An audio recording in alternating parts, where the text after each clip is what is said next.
Thank you very much. First of all, let me introduce myself. I am Dr. Baloch from Pakistan's southwestern Balochistan province.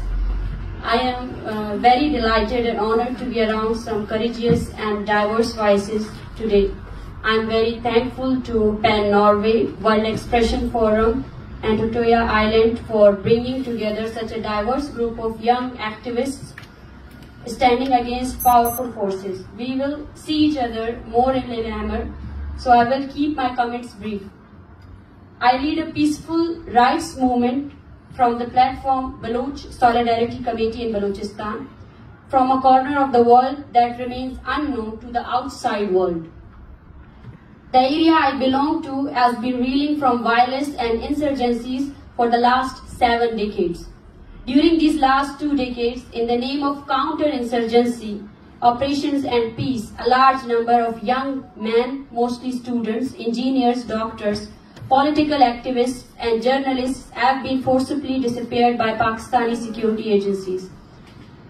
I expect many of you don't know what enforced disappearance is.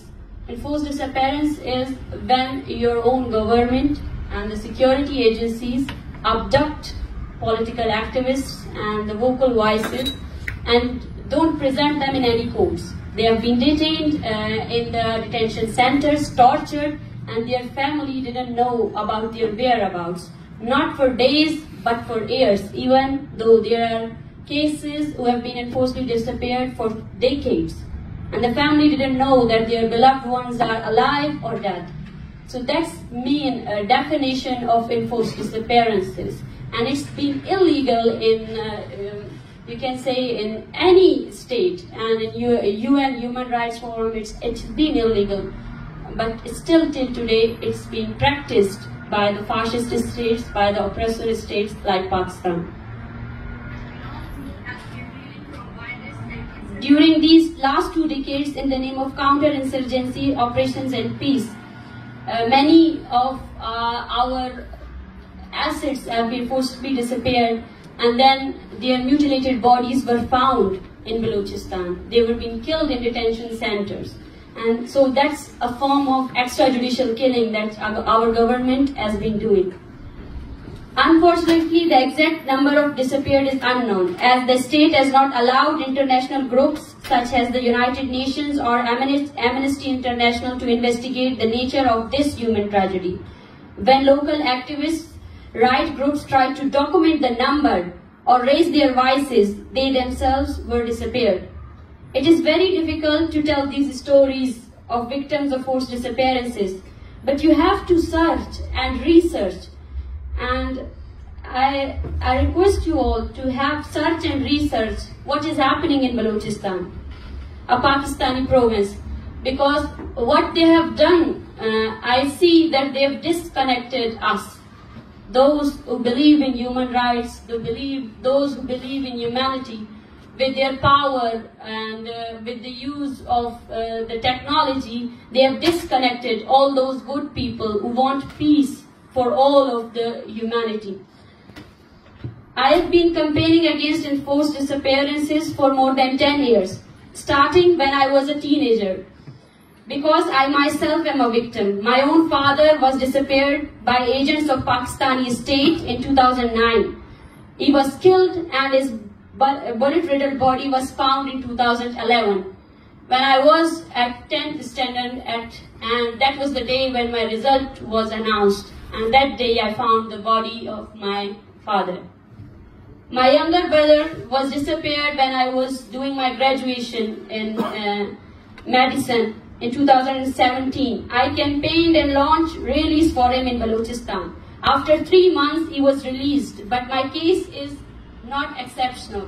There are worse cases than this in Balochistan, even though there are victims and there are families where no one is left to tell their stories. And even though there are villages who have been destroyed and no one is here to tell their stories, yeah, that was a village where people could live peacefully. There are hundreds of young women like me today.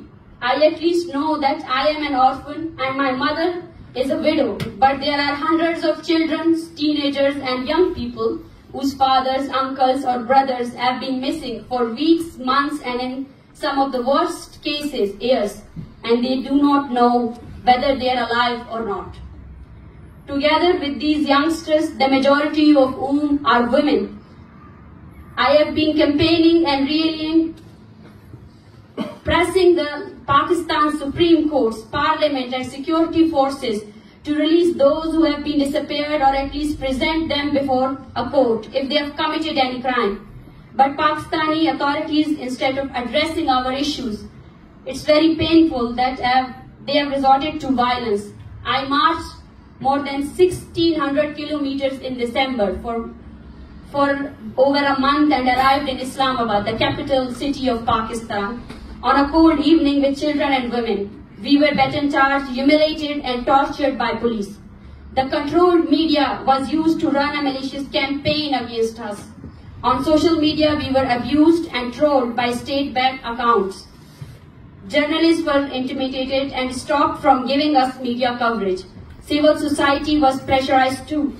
Powerful intelligence agencies of Pakistan forced the people not to respond to our peaceful movement. Media ignored us through our protests camp, was sent just outside the National Press Club of Islamabad, and there was no any coverage of this peaceful movement. We have been set there for more than 1 month.